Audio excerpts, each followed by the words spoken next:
Hey, this video is going to get really fun now. We've been analyzing some things that aren't too real. A particle in a box, a free particle, a particle in a tube, a harmonic oscillator. But what are all those things? We want to talk about something real. So we can go into chemistry and talk about one of the most common diatomic molecules, hydrogen, the lightest element on Earth.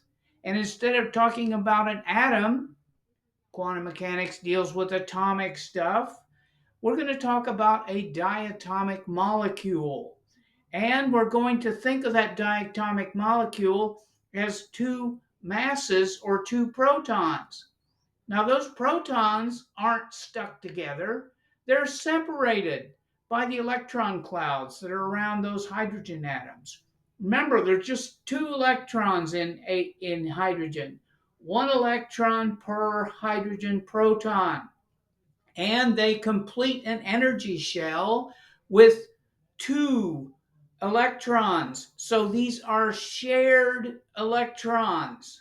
This is a really strong bond between these two hydrogen atoms.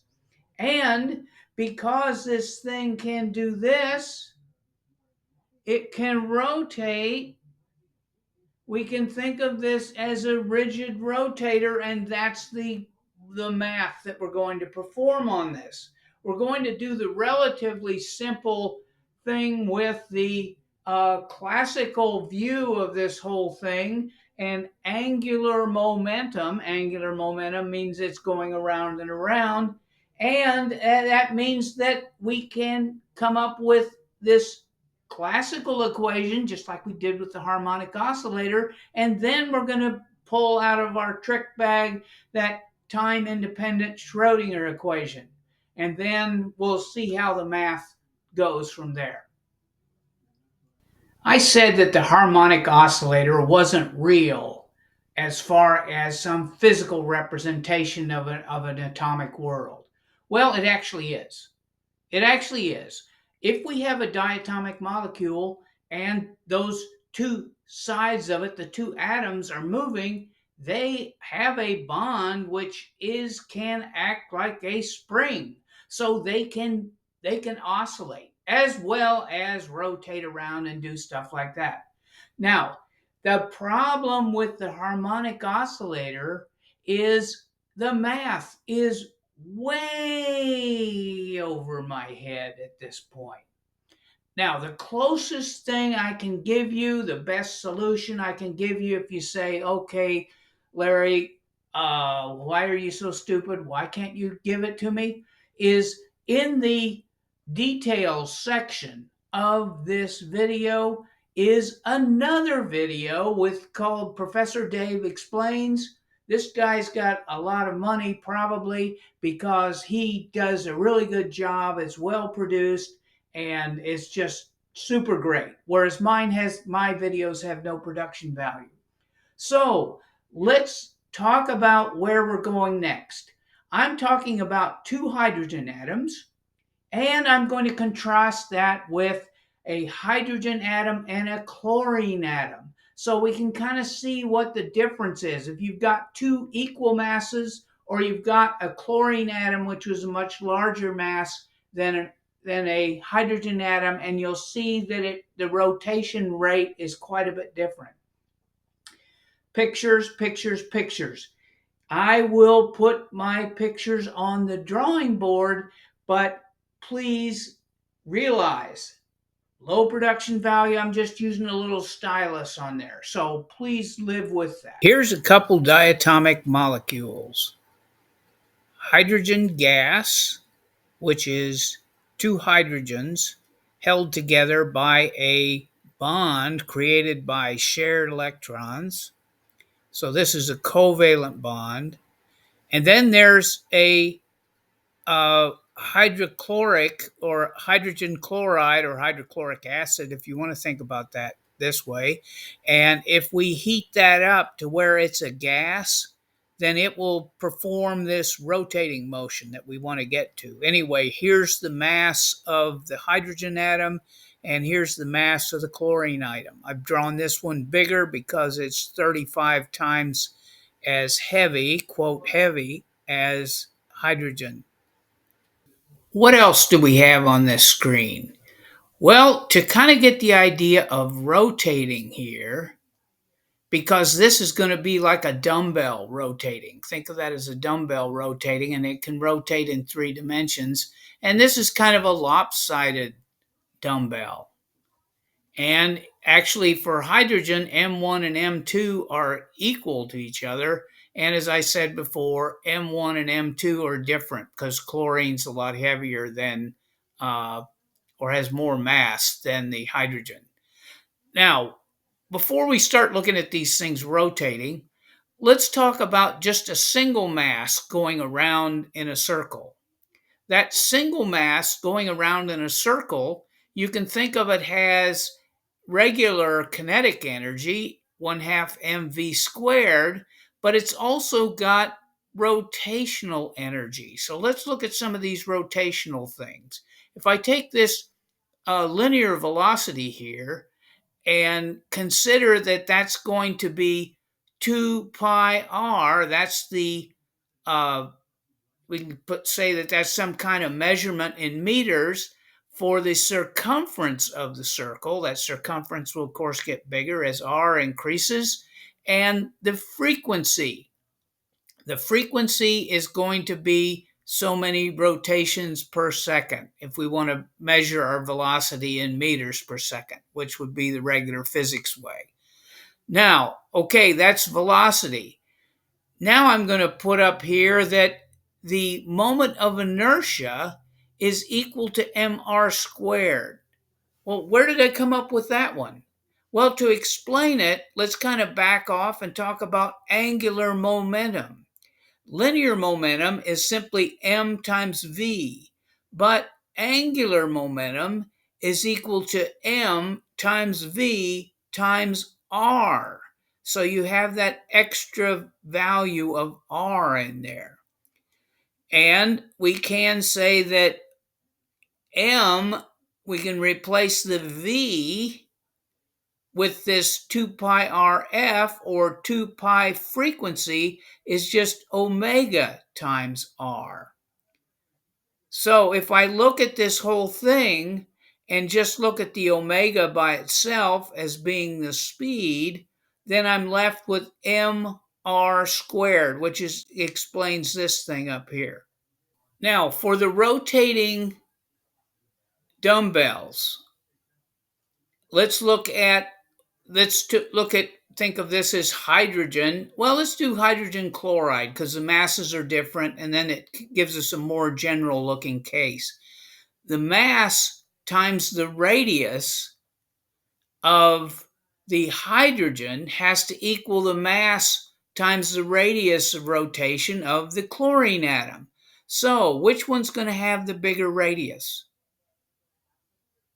Well, the hydrogen is going to have the bigger radius because the product of the mass and the radius has to equal this bigger mass times a smaller radius. Now, this is just a relationship that I'm going to use to build up on some stuff. mr1, I can add m2r1 to each side. Why am I doing that? Well, it's a little trick here to make things work out.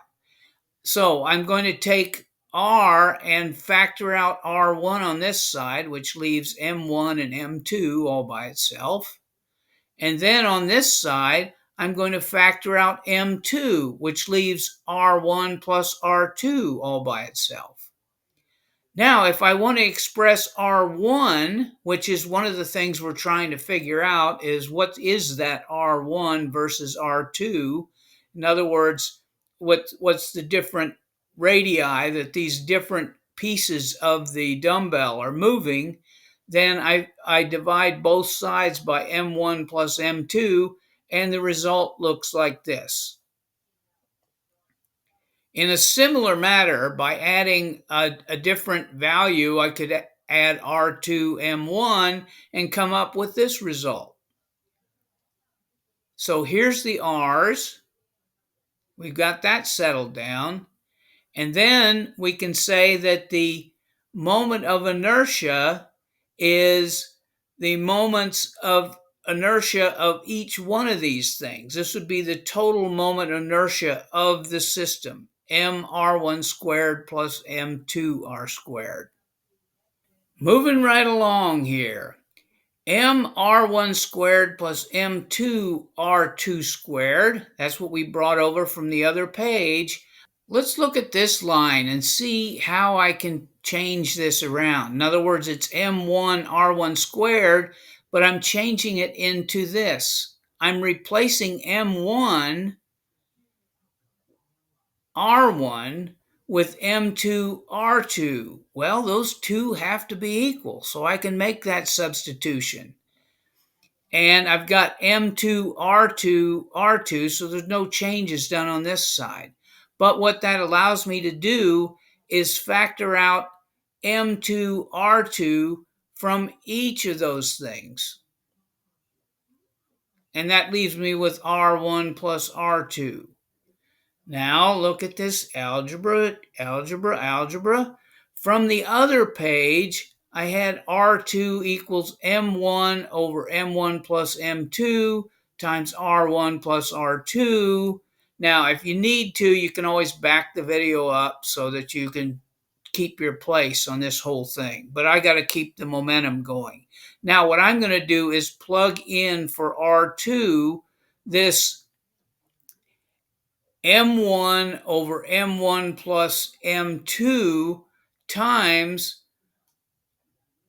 R1 plus R2 squared. See how I did that? Replace this with all of this long thing, and that came up with the quantity R1 plus R2 squared.